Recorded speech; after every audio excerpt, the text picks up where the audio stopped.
Hello and good evening to all of you. Am I audible? Am I audible?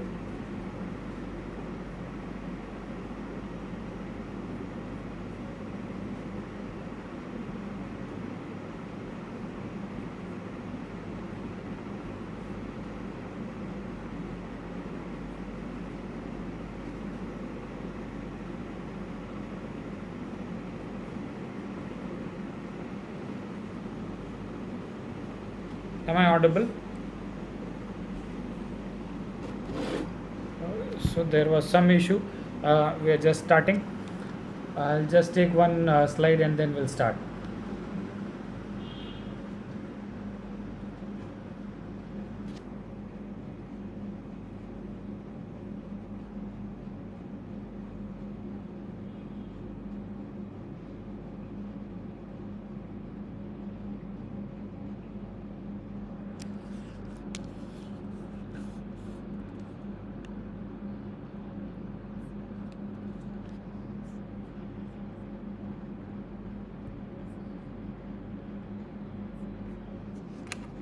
Okay, so today what we are going to study, or what are the topics that we are going to cover.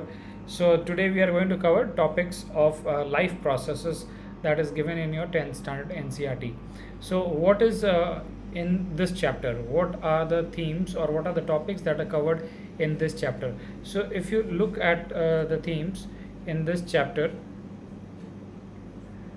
so you have, so this chapter is about life processes. Hello Ram Kumar. So in life processes, what we have to basically understand that how our digestive system is working, or basically first it talks about, this chapter talks about nutrition. Nutrition. So nutrition, what do you mean by nutrition? How different living organisms. Yes, Divyanshu, hi.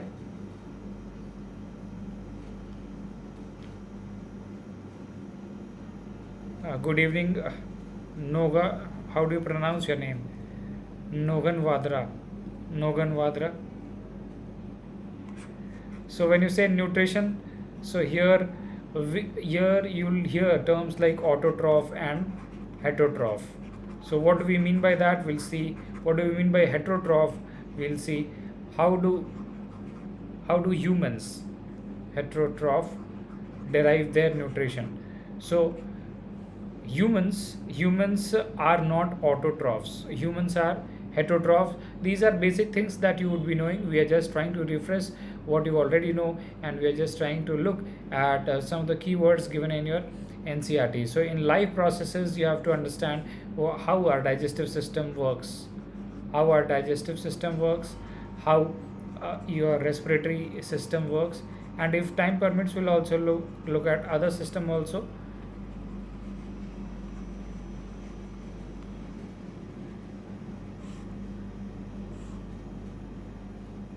Okay, so nutrition. When you say nutrition, so plants make their own food.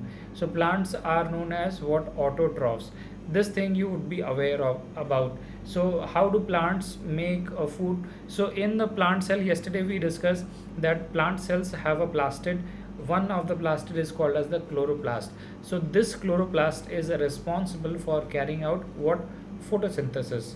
So what is photosynthesis? Photo means light. Photo is derived from a Greek word which means light. So plants make food in presence of light. So what are plants doing?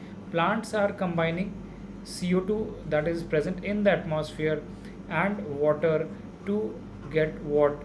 Glucose. So what is glucose? And it also is producing oxygen. So this is known as glucose. So do you know that glucose is one form of sugar? So before we try to understand the digestive system, let us just try to understand, when we say we eat carbohydrates, when we eat protein, or when you say that we eat fat, what do you mean by that?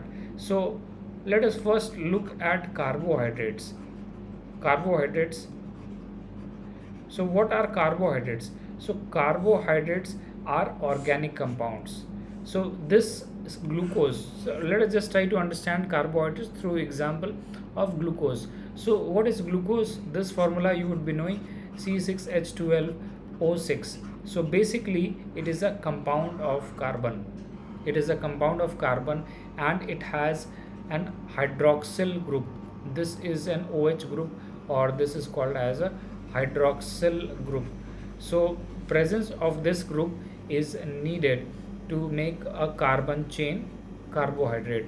And you would see the in other types of carbohydrate also. Here this is just an example of one carbohydrate. So in other carbohydrate also you will see that the carbon is to hydrogen is to oxygen ratio is 1:2:1.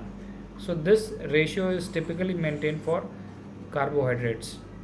So what are carbohydrates? What are different types of carbohydrate? What is the main role of carbohydrate? Main role of carbohydrate is to provide energy to the body.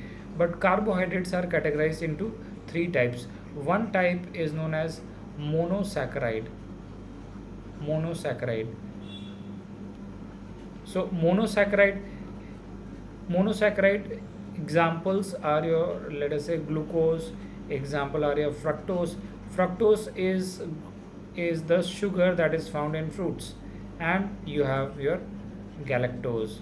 So these are known as monosaccharides, or they are known as simple sugars also. Then you have oligosaccharides. Oligosaccharides, it is a chain of two or more monosaccharides. So two or more monosaccharides, they will combine to form what?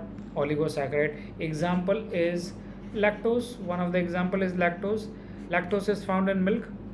So lactose is combination of what? It is combination of glucose plus galactose.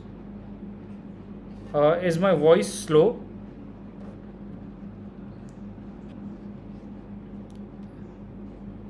Okay, I'll just try to speak a little louder.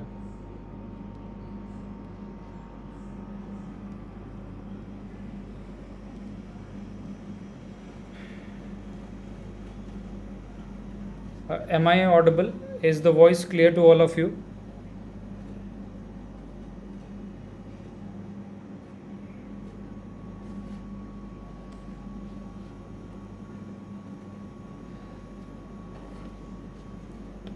Okay, let me just proceed, and we'll see if there are more issues, then we'll try to resolve it. So lactose, what is lactose? Lactose is a combination of glucose and galactose. So it is a combination of two monosaccharides. So in milk you find this. In milk you have this lactose. So other examples are your sucrose. Sucrose is a combination of glucose and fructose. You have maltose. Maltose is a combination of glucose plus glucose. Since it is a combination of two monosaccharide, it is referred as disaccharide also. This is referred as disaccharide. And then you have polysaccharide. Can you give any example of polysaccharide? Any example of polysaccharide?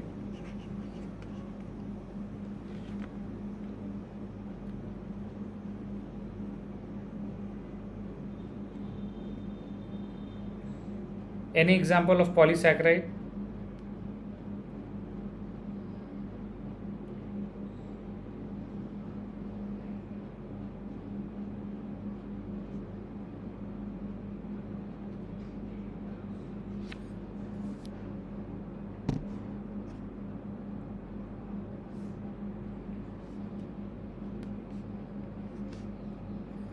Okay, so examples of polysaccharide are your cellulose. Example of this is chitin. Example is starch. So we cannot digest cellulose, we cannot digest chitin, but we can digest starch. Okay, so this is carbohydrates. Then what are fats? Fats are also organic compounds, so they also have chain of carbon, but in chain of carbon you will see that there is one acidic group, so that is carboxyl group. This group is called as carboxyl group. So fats contain carboxyl group and a chain of carbon. So this chain of carbon, we generally it is, these could be very long chains, so we use a term R. So differences in R leads to different fats. So these are your fats. Fats are also source of energy. Now coming to what are proteins then? Proteins. Proteins, what do you understand by proteins? Proteins are chains of amino acids. Proteins are chains of amino acids. What is an amino acid? Amino acid is an organic compound. It means it will have some chain of carbon and it has a amino group. So this is referred as amino group. This is referred as amino group, and it also has a carboxyl group. So when you have something like this, then we are saying, so typically the structure is R. So you have amino group and you have this carboxyl group. So this is basically one type of amino acid. This is one type of amino acid. So protein is what? Protein is chain of amino acids, and there are 20 such amino acids. So amino acids are also categorized as what? Essential amino acids and non-essential amino acids. So you should understand that protein is a chain of amino acids, and when this chain of amino acid folds in 3D pattern, then we get protein. So let us try to understand this digestive system. So let us look at the NCERT, what it is saying. So in initial part of the chapter, it has mentioned about photosynthesis. Photosynthesis, let me just increase the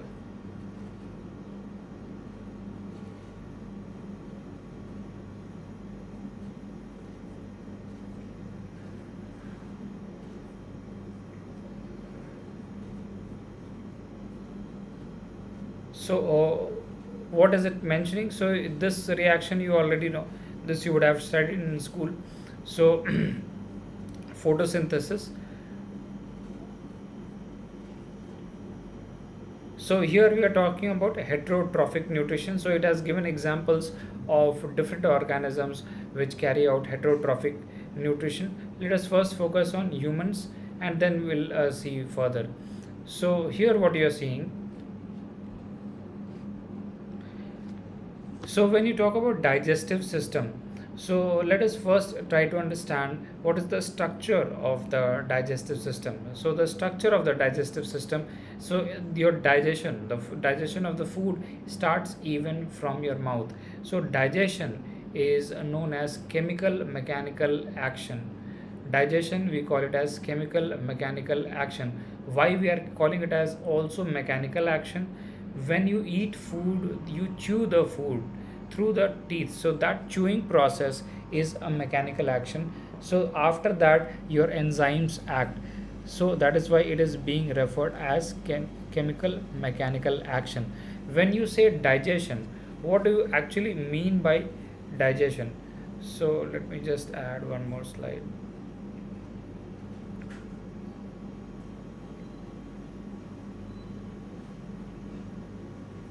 So when you say digestion, what do you mean by digestion? So first of all, you should have a basic understanding that digestion means what? When you're eating, let us say starch, if you're eating starch and if you have eaten protein, so the food that you have eaten, it is containing starch or it is containing protein. So what do you mean by digestion? Digestion means when starch will be broken down into what? Monosaccharide. So digestion means the starch is broken down into simpler form. That is what is referred as digestion. Or when you have eaten protein, the protein is broken down into its constituents. That is, it is broken down into amino acids. Then it is called as digestion. Similarly with respect to fats, so fats are also complex organic compounds when they are broken down into smaller units. So smaller units, we call them as fatty acids. So whatever food that you are eating, your food is containing, let us say, not only starch, but it is also containing other carbs. So let us say you're drinking milk. So in milk you will have what? Lactose. So lactose is not monosaccharide, it is a combination of monosaccharide. So the food that we are eating is a combination of this thing. And when you say digestion, digestion means how do we break down, or how does the body breaks down your carbohydrates, how does it break down your fats, how does it break down the protein. And that is what is mentioned in this unit. So let us try to understand what is mentioned in this unit. We'll first try to see the anatomy of our digestive system. So you might be aware about the anatomy of the digestive system. So digestion, it includes your buccal cavity. Buccal cavity is the mouth. Is the mouth is referred in scientific terms as buccal cavity. So this buccal cavity, the food that we eat enters first your buccal cavity, and in that buccal cavity we all are aware that saliva is produced, and saliva is containing an enzyme called as amylase. Saliva is containing an enzyme called as amylase. It is specifically referred as salivary amylase. What is the role of amylase? Amylase is helping to break down starch. So amylase acts on starch, and it starts to break down starch into simpler forms. So the breakdown of food starts even in your mouth. It is not only in your stomach, but it starts in mouth. But yes, in mouth only breakdown of starch or your carbohydrates is starting. Your protein is not broken down here, your fats is not broken down here. So in your mouth only your carbohydrates is being broken down. Everybody, is my voice now clear to all of you, or is it still slow or low? Is my voice okay?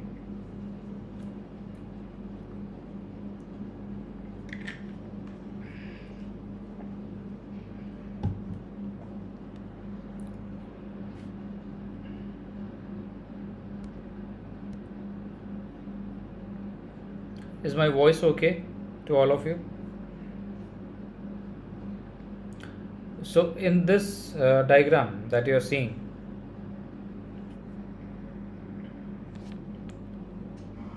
okay, so in this diagram what you're seeing, the mouth, we refer to it as your buccal cavity, and then you have something what is called as esophagus, or this is also called as food pipe. Your esophagus is also called as food pipe.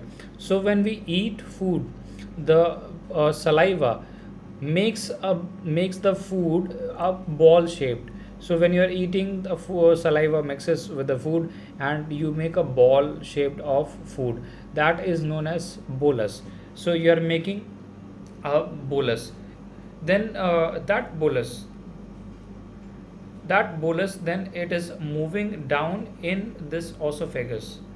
The objective is that the food, the ball of the food that you have got, because of action of saliva, it should move down to stomach. So how does it moves down to stomach? So your esophagus is muscular. Esophagus is made up of muscle, and it contracts and relaxes. Because of that contraction and relaxation, the food moves from your mouth to your stomach, and this contraction and relaxation action is known as peristalsis.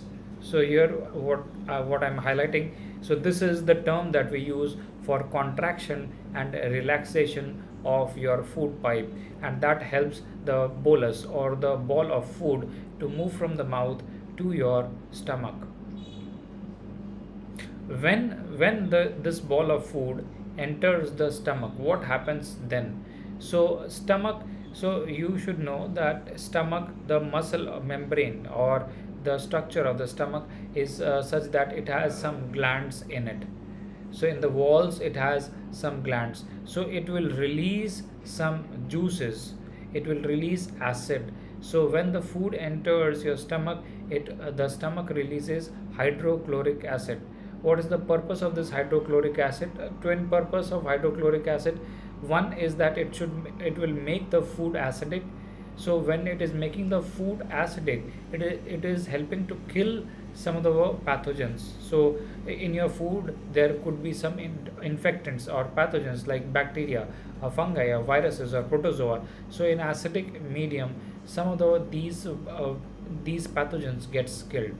The other role of the acid, that is the HCl, is to activate some enzymes in the stomach. So in your stomach there are some enzymes. One enzyme is called as pepsin, the other enzyme is called as renin. So pepsin and renin, they are involved in breaking down of protein. So your carbohydrate breakdown had started in mouth, but nothing is happening in esophagus. Only the food is moving from the mouth to the stomach. Now in stomach, because of the acidic medium, so your carbohydrates cannot break down. But here is the place where we break down protein. So you should remember that in stomach we are breaking down protein only, not carbohydrates, not fats. So in stomach we are breaking down only proteins, not carbohydrates, not fats. See why we should be focusing on the enzymes, or we should know the structure, because in UPSC also they have kept asking questions based on your understanding of the anatomy, based on the working of the digestive system, based on the enzymes, the different enzymes that are being released in different parts of our body. So based on that also they have framed the question. So in your stomach HCl is being released. That HCl is helping to kill pathogens. It is also activating enzymes called as pepsin. Pepsin helps to break down protein. And then one more enzyme is there, that is called as renin. Renin is not mentioned here. Renin. So I'll just mention, so you can take a note. uh, Pepsin and renin. What is the role of renin? Renin helps in breaking down of your of milk proteins. So there are proteins inside milk, so that protein is broken down by your enzyme called renin.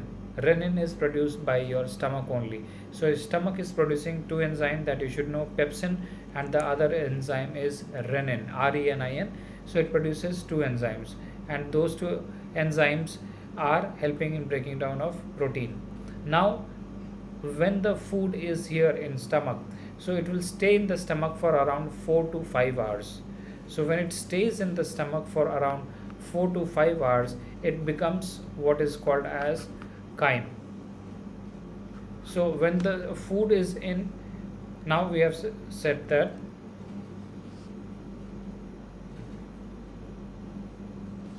the food is, when the food is in stomach for around 4 to 5 hours, so because of the action of acid, and because of the action of acid and the enzyme, and when it stays for around 4 to 5 hours, that food is now referred as chyme. Now this chyme then moves to your small intestine.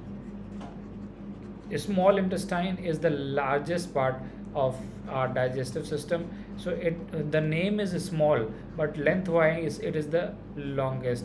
So small intestine also has three parts. So first part is your upper small intestine, middle intestine, and then you have the lower part, upper, middle, and lower. So what do we mean by this? What is happening here? So the chyme is then moving to upper intestine. So the food moves from the stomach to upper part of the small intestine. This upper part is also called as duodenum. Duodenum.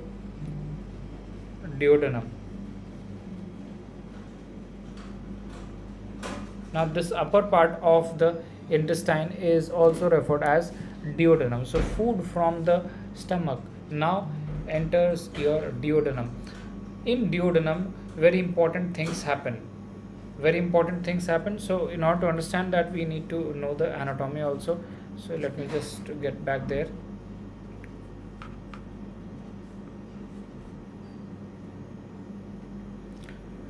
So here what you can see, liver. Here you have liver, and then here you can see pancreas. Here you have liver, and then here you have pancreas. What do you think is the role of the liver and the pancreas?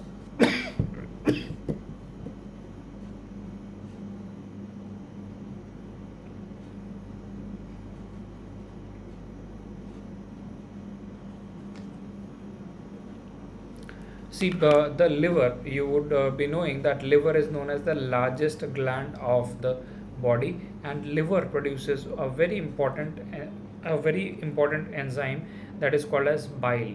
Bile is basic in nature. So this bile is basic in nature, and this activates some of the enzymes which is being produced by pancreas. So pancreas produces enzymes. It produces different enzymes. So it produces amylase, it produces lipase, it also produces iripisin. So pancreas is producing different enzymes, and these enzymes gets activated only in presence of a basic medium. Bile is basic. So what has happened with the food? That food entered the stomach. So stomach the food became acidic, but now when it is moving to the small intestine, so food here is moving in this part. Now when food is here, it is receiving bile. It is receiving bile, and bile is making the food basic. Bile is making the food basic, and bile, uh, let us see some important role of the bile also. So bile, so in this duodenum part,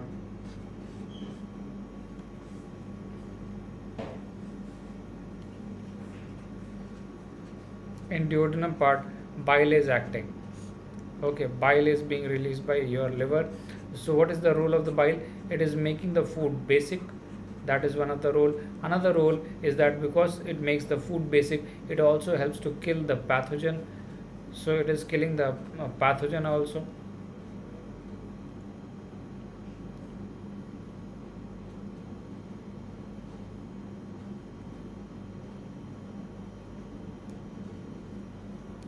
I'll just get back to the slide.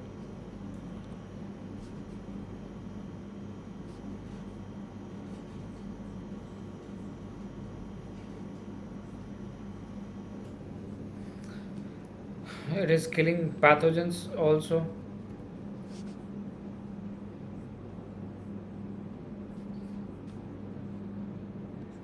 Bile, which is basic, is killing pathogens also. Next, it is activating the enzymes produced by activates enzymes produced by your pancreas. So your pancreas is producing enzymes. So pancreas produce enzymes which is helping in digestion of every part of food that that is there. So it is helping to break down your carbohydrate, to break down fats, to break down proteins. So it is producing iripisin. It is producing iripisin, which is helping to break down protein. Then it is producing amylase. So this is amylase. So this amylase is helping in breaking down carbohydrates. It is also producing lipase, which is helping in breaking down of fats. So bile is helping to activate these enzymes which are produced by pancreas. So pancreas is releasing these enzymes in the duodenum. So in bile is making the food basic, and then it is activating the enzymes. Another role of bile, that it leads to one most important thing, that is known as emulsification of fat. Emulsification of fat. What do we mean by emulsification of fat here? Emulsification of fat. Yes, anybody? Emulsification of fat. Have you heard about emulsification? क्या होता है emulsification?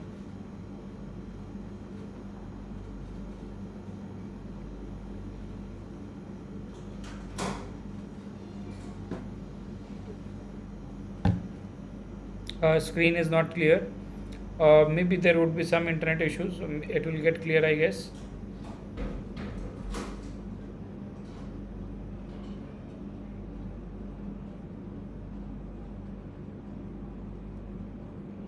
What do you mean by emulsification?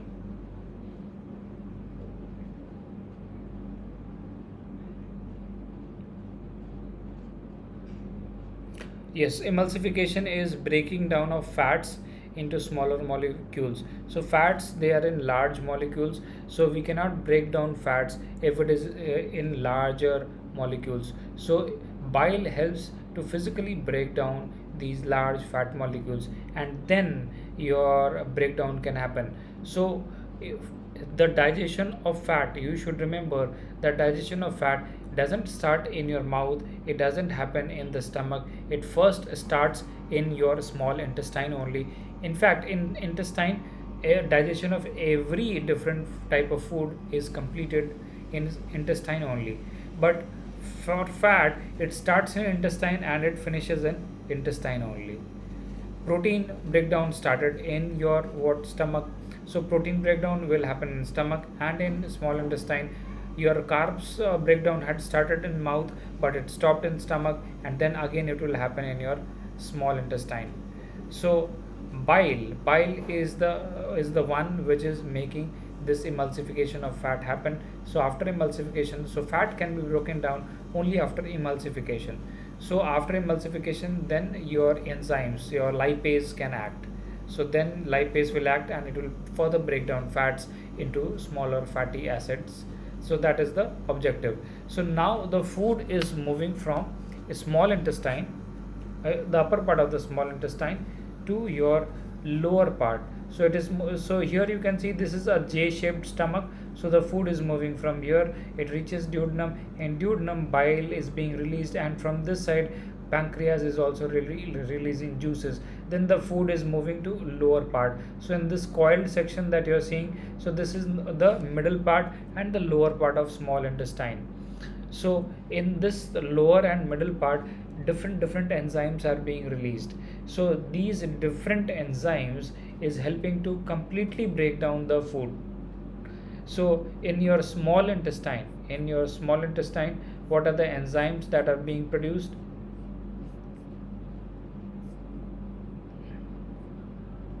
Let me add one more slide. So what is happening in your small intestine? In small intestine,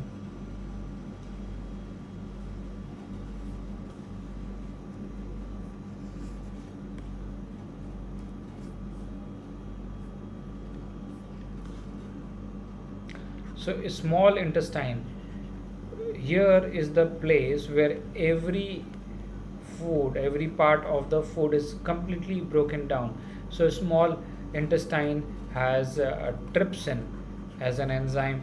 This trypsin is helping to break down any other remaining protein. So trypsin is helping to break down protein. See, I'm giving you the name of the enzymes which is not mentioned in your NCERT, but questions are asked based on this. So I'm just covering a little more enzyme so that you are able to answer some of the other questions also. So it has lactase enzyme. Lactase enzyme, it helps to break down of what? It breaks your lactose. So it helps in breaking down lactose. Then you have sucrase enzyme. Sucrase is what? Sucrase is an enzyme which is helping to break down sucrose. So it is helping to break down sucrose into smaller monosaccharides. So and then you have maltase. Maltase is helping to break down maltose. So maltase is helping to break your maltose. And then you also have lipase. So these are helping to break down your oligosaccharides or disaccharides into monosaccharides. And then you also have lipase. So this lipase is further breaking down any other fats. So complete breakdown of food occurs in the small intestine. So what we are saying, that digestion of the food starts right from your mouth and it gets completed in your small intestine. So your carbohydrates starts to break in your mouth, but it stops in stomach. In your stomach, your protein starts to break down. So in your stomach there is an acidic environment. That acidic environment helps to activate some enzymes that is called as pepsin and renin. Pepsin and renin helps to break down protein. Then the food stays there. After some time, after 4 to 5 hours, it then moves to your upper part of the small intestine, where it is getting bile and some enzymes from the pancreas. Then it is moving down to the lower part of the intestine where different enzymes are acting, and it is breaking down food into smaller units. So when this happens, so this is the completion of the digestion. But yes, digestion is still not complete per se. Here we are saying that breakdown of food is completed in small intestine, but now what will happen, the remaining part, the remaining waste will move to your large intestine. In large intestine, so water and other electrolytes will be further absorbed, and whatever is left after that is stored in the rectum, and then you can pass it out through anus. So this is the entire mechanism of your digestive system. So let us just read it quickly from the NCERT itself.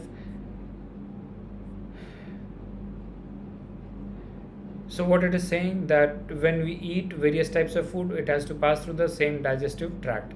So this is the digestive tract. Naturally, the food has to be processed to generate particles which are small and of the same texture. This is achieved by crushing the food with our teeth. That is why we said that it is a chemical mechanical action. So your teeth is acting as a mechanical breakdown. Since the lining of the canal is soft, the food is also wetted to make it passage smooth. So this wetting action is done by your saliva. So it is done by saliva. So there are salivary glands. So these glands are producing your saliva. The another aspect of the food we ingest is its complex nature. So we have said that food is complex. So it is having carbs, it is having proteins, it is having fats.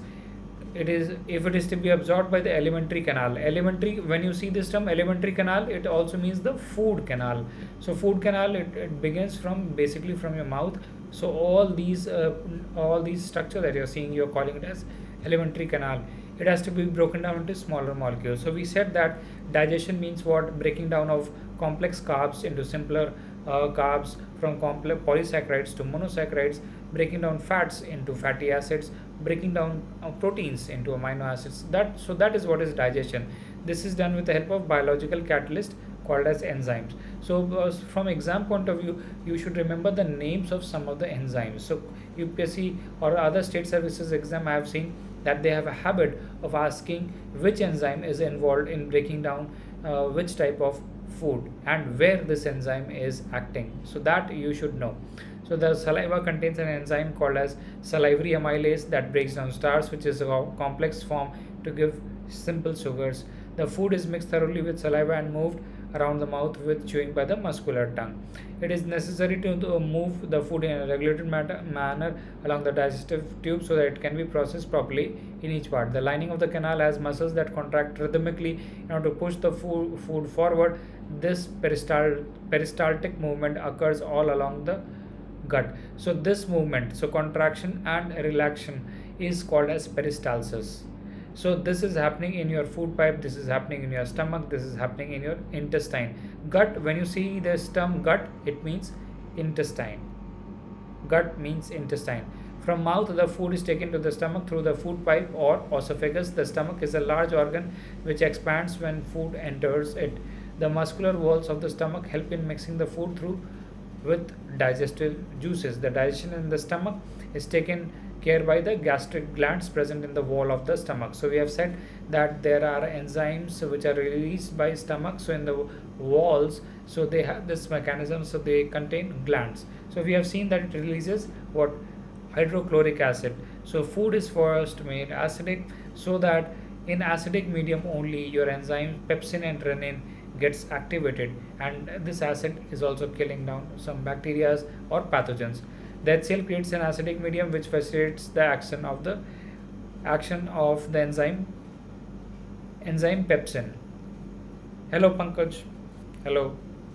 What other function do you think is served by the acid? So other function here, it is not mentioned, but we have seen that when you say other function, the other function is to kill pathogens. The mucus protects the inner lining of the stomach from the action of the acid under normal condition. We have often heard adults complaining about acidity. So why we refer as acidity? Because if too much acid is produced, then it leads to acidity, so it can even reach to your mouth also. So that is a problem. So it produces a disbalance. So that is the problem. The exit of the food from the stomach is regulated by a sphincter muscle. A sphincter muscle is just like a circular muscle. It is acting like a valve. So when food enters your stomach, so the valve will open, so the food is entering, and then it will close. So the food, when it is in chyme, or when it is in the state of chyme, so the chyme cannot move upward to mouth because your sphincter muscle will close down, which releases it in small amounts into small intestine.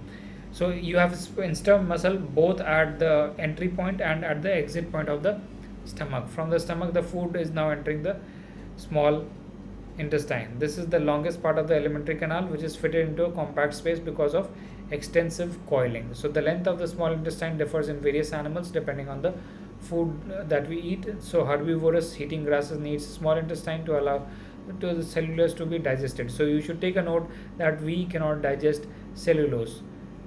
The small intestine is the site of complete digestion. So you should remember this, that small intestine is the site of complete digestion, and not your large intestine. Complete digestion, when you say complete digestion, means breakdown of carbohydrates, proteins and fat. It receives secretions of the liver and the pancreas. For this purpose, the food coming from the stomach is acidic and has to be made alkaline for the pancreatic enzymes to act. Bile juice from the liver accomplishes this in addition to acting on the fats. It is difficult for enzymes to act on that. Bile salts breaks them down into smaller globules, increasing the efficiency of the enzyme action. So this is what is meant by emulsification. So this is similar to emulsifying action. The pancreas secretes pancreatic juices which contains enzymes like trypsin.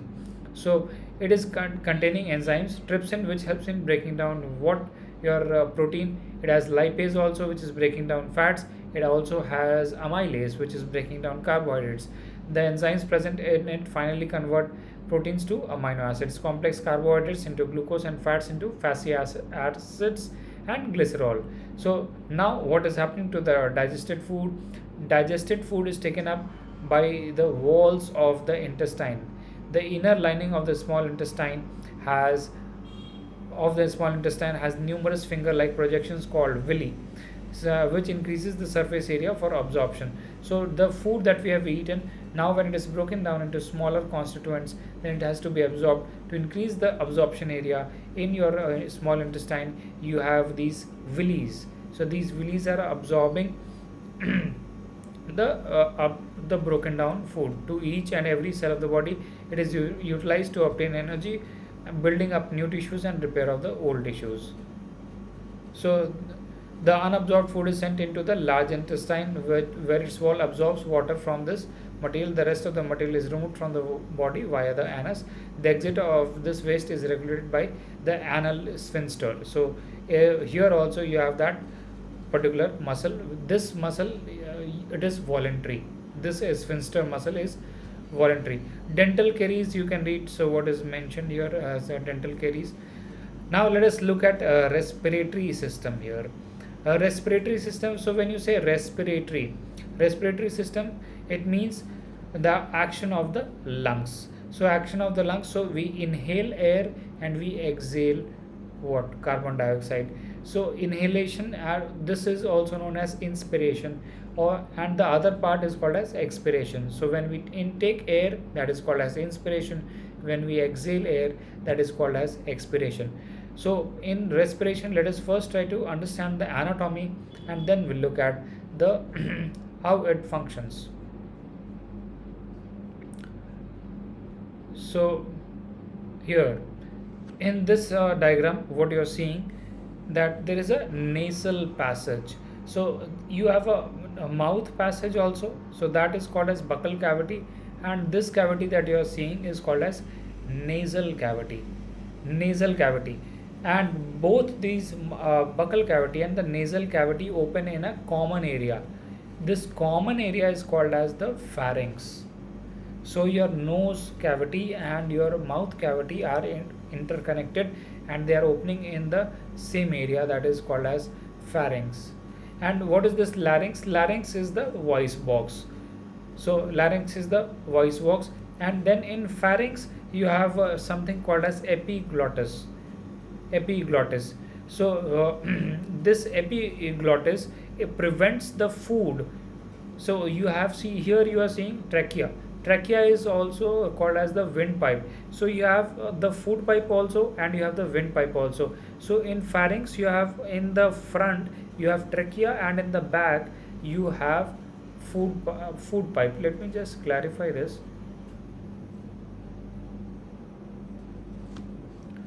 So what we are saying that so let us say this is your nasal cavity, and this is your buccal cavity. So nasal cavity and your buccal cavity, they are opening in your pharynx. So this is your pharynx, and this is your nasal cavity, and this is your mouth, or it is also called as your buccal cavity. Okay, so we are saying that your nasal cavity and buccal cavity is opening in a common area, that is called as pharynx. And in pharynx, the back part or the rear part, it has, or here you have what is the food pipe, esophagus. So previously what you have seen, the food pipe, so food pipe is behind, and here you have in the front part you have the windpipe, that is called as trachea.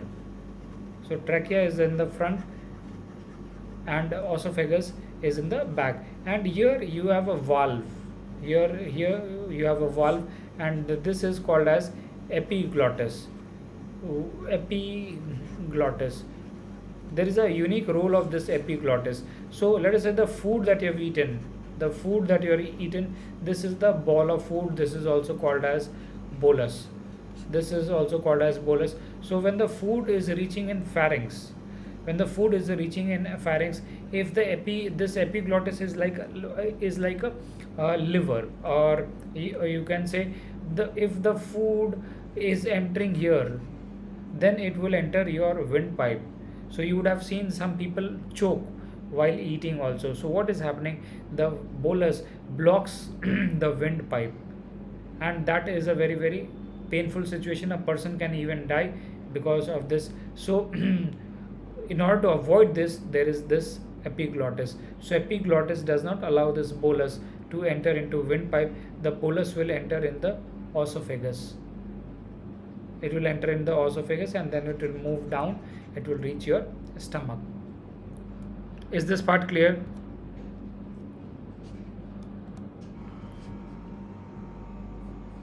Now coming back to this diagram again. So you have this trachea, and then this trachea is branching out, and this branching is called as bronchi. This windpipe, it is one initially, and when it is about to reach the lungs, it is branching out, so it is forming bronchi. That bronchi is further differentiating, or it is forming more finer structures, that is called as bronchioles. And then at the end of your bronchioles you have these structures. These are sac-like structures which are called as alveoli. So these sac-like structures, what is the uniqueness of these sac-like structures is that they are just one cell wall thick, or one cell thick only. What is the role? So the role here is that it is bringing in oxygen. So it will allow what oxygen to diffuse in the lungs. It will allow the oxygens to diffuse in the lung. So this is the end part of your bronchi. Okay, so this is true for both the sides, and your lungs are protected by your ribs. So how many ribs are there? Factual questions. How many ribs are there? So in humans you have 12 ribs on each side. So we have 24 ribs in total. 24 ribs in total. Okay, so what is happening here is in lungs. when we inhale air, let me just take.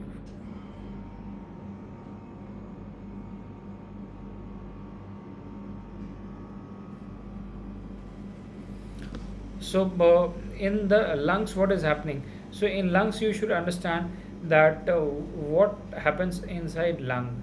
There is exchange of gases. So if well, I'm just taking a cross section of the lungs just to understand. So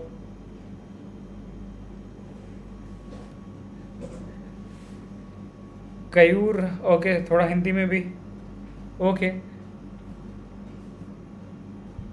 okay, sure. Lungs, what do you think is the role of lungs? Lungs का रोल क्या है? Lungs का role है oxygen लेके आना. Blood जो है, ब्लड हार्ट से जो डीऑक्सीजनेटेड ब्लड है वो आपके लंग्स में पहुंच रहा है और वहाँ से उसको ऑक्सीजन पिक करना है. हार्ट आपके डीऑक्सीजनेटेड ब्लड को लंग्स में भेज रहा है, लंग्स में उसको ऑक्सीजन रिसीव करना है और फिर से वापस हार्ट में आना है. So in the lungs what is happening? Lungs, so here let us say this is your RBC. RBC is the blood corpuscle, red blood cells. RBC is the red blood cell. RBC that has come to lungs, it has low concentration of oxygen.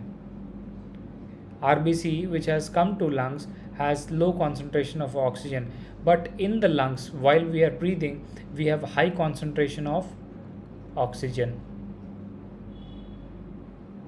So here we have high concentration of oxygen, or I'm just trying to show it through other oxygen molecules. So here we are saying that in the lungs you have more oxygen compared to that in the RBC.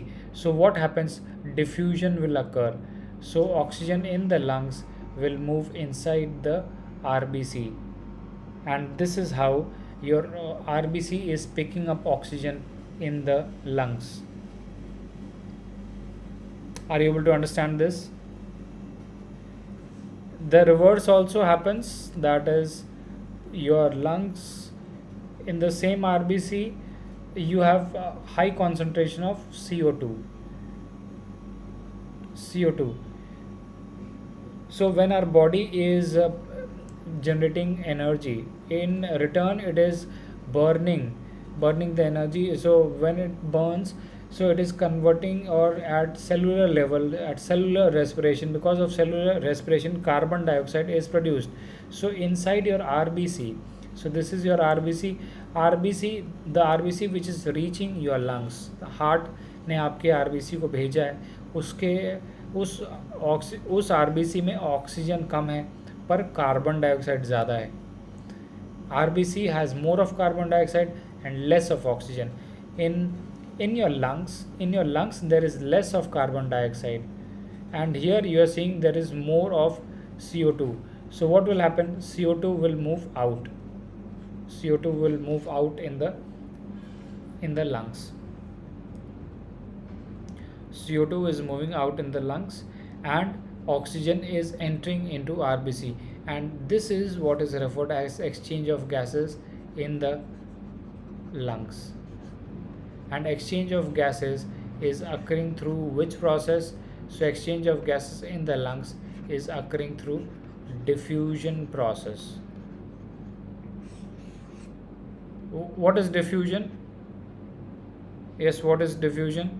Diffusion क्या होता है? Any example? So this is one of the example. Any other example of diffusion that you know?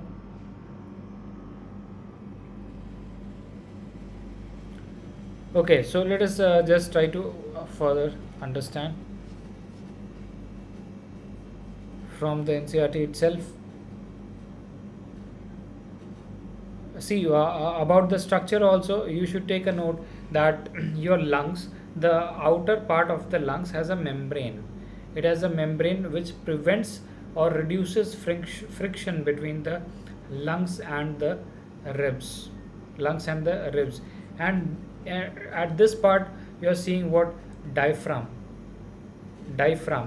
So what is the role of this diaphragm? So when we want to inhale air, how will we be able to inhale air? How will the air from outside will move inside the lungs?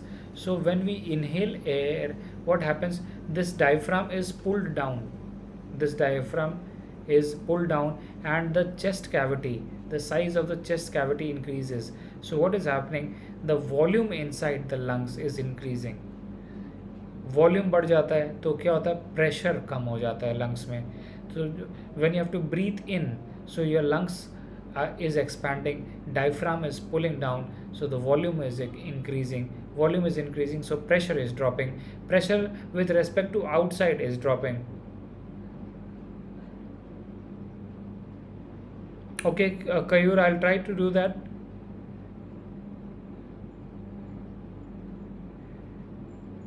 Okay, so what is happening in the lungs? That when the lungs जब expand हो रहे हैं और diaphragm pull हो रहा है नीचे की तरफ, तो वॉल्यूम अंदर बढ़ जा रही है. वॉल्यूम अंदर ज़्यादा होने की वजह से प्रेशर ड्रॉप हो रहा है. Pressure compare to outside drop हो रहा है. So what will happen? Air from outside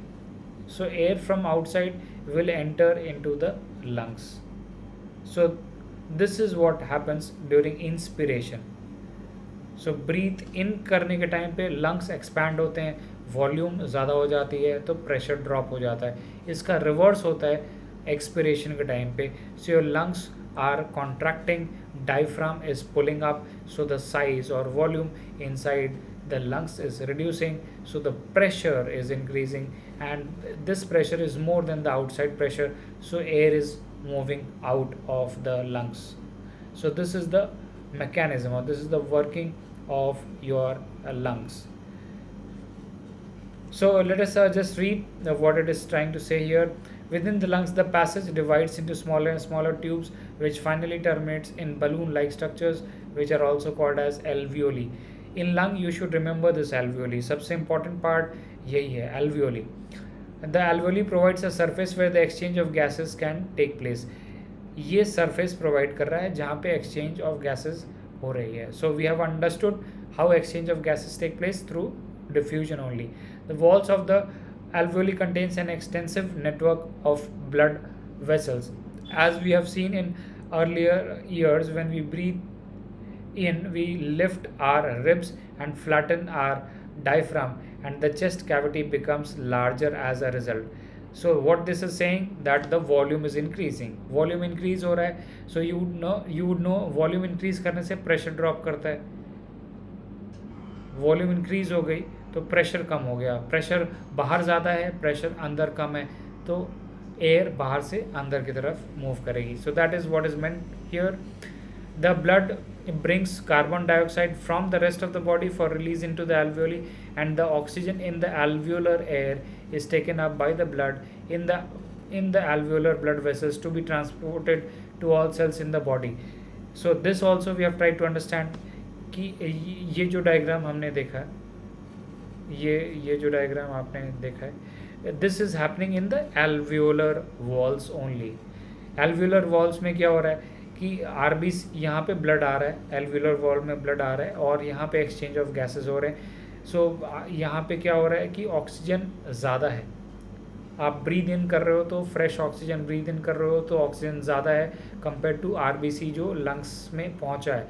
so what is happening? Oxygen from the lungs is diffusing into RBC, और रिवर्स हो रहा है कार्बन डाइऑक्साइड के लिए. जो ब्लड लंग्स में पहुंचा है उसमें कार्बन डाइऑक्साइड का कॉन्सेंट्रेशन ज़्यादा है या प्रेशर ज़्यादा है. सो यहाँ से कार्बन डाइऑक्साइड डिफ्यूज़ आउट कर जा रहा है, सो वो लंग्स में मूव कर जा रहा है. So this mechanism is happening in the alveolar walls only. So that is what we meant by that.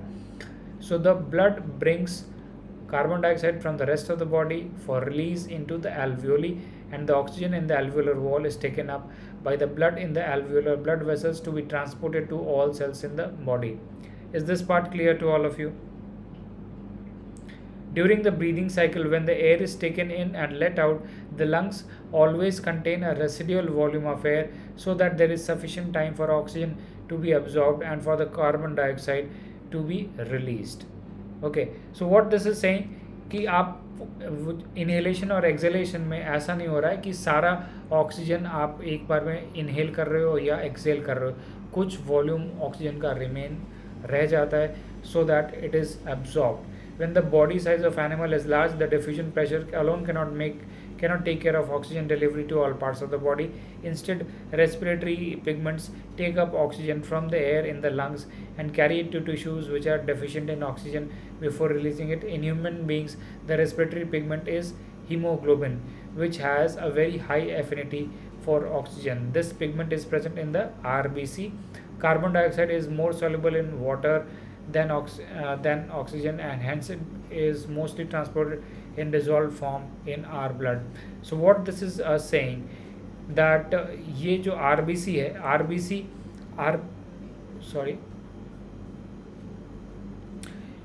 in RBC also you would have read that RBC contains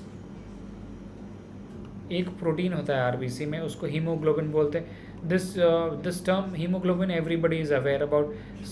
सब ने ब्लड टेस्ट कराया है कभी ना कभी लाइफ में. सो आपके blood में हीमोग्लोबिन होता है. ग्लोबिन का मतलब एक काइंड ऑफ प्रोटीन है, ये एक काइंड ऑफ प्रोटीन है. And hemo, this term comes from hematite. Hematite एक आयरन का ओर है, hematite. So it is a ore of iron.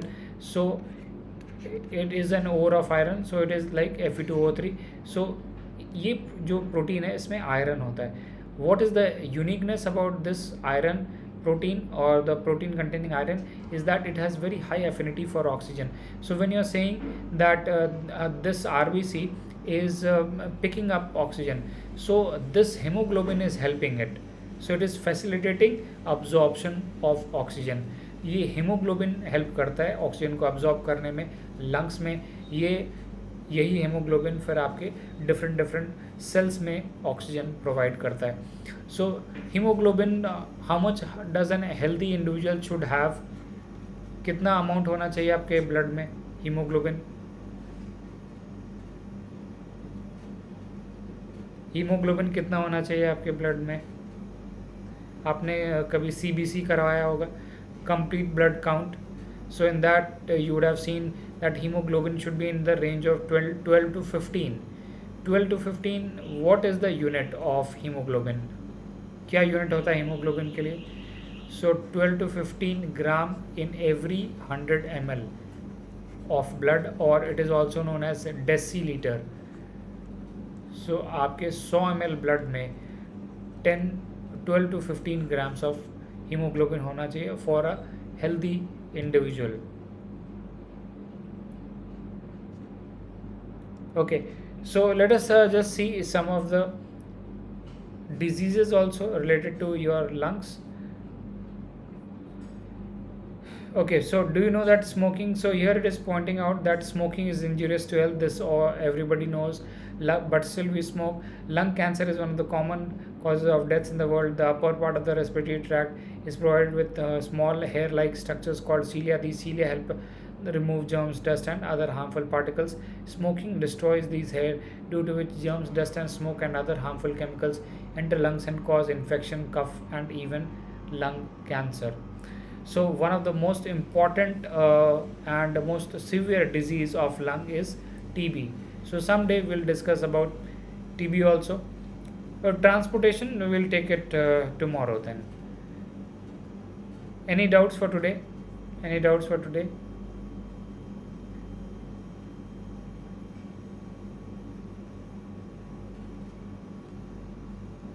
Transportation, we'll try to understand how our heart works, and we'll see some of the defects in the heart also. Okay, so if there are no doubts, we'll close this session. So thank you all.